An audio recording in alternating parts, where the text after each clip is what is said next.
अस्सलाम वालेकुम जी। आज हम आपको शौक करवाने जा रहे हैं। आप हमारे जो मुर्गे हैं, जो पट्ठे हैं, सब भाई बोल रहे हैं कि अपने जो पट्ठे फिर रहे हैं ना, घूम रहे हैं, उनके जो अभी तक लड़ाए नहीं है, तपे नहीं है, माशाल्लाह आप चेक कर सकते हैं, इनका आप शौक कर सकते हैं। ठीक है,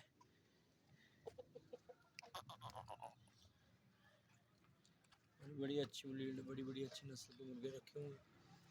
ये देख रहे हैं आप, ये दो जो हैं ये बर्मी है और दो पाकिस्तानी है।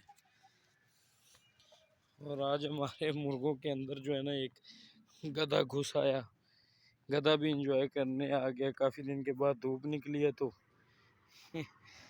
गधा भी आ गया इंजॉय करने के लिए। ठीक है, तो यहाँ पर काफ़ी ज़्यादा मतलब बहुत ज़्यादा खुली जगह है। ये साथ पानी खड़ा है, इधर मुर्गे जो है ना ये इंजॉय करते हैं। ये आप देख सकते हैं, आज धूप निकली है तो कितना इनको सुकून मिल रहा है, कितना ये इंजॉय कर रहे हैं सब मुर्गे। ये देखो, ये है बर्मी और ये पाकिस्तानी है।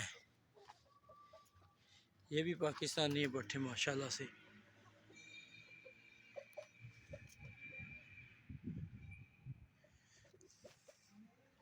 बहुत आज मैं आपको शौक करवा रहा हूँ। ये जो हमारा मुर्गा है, इसका जोड़ हुआ है, ये बाजी लगा हुआ है। ये 23 तारीख को मैदान में उतरेगा।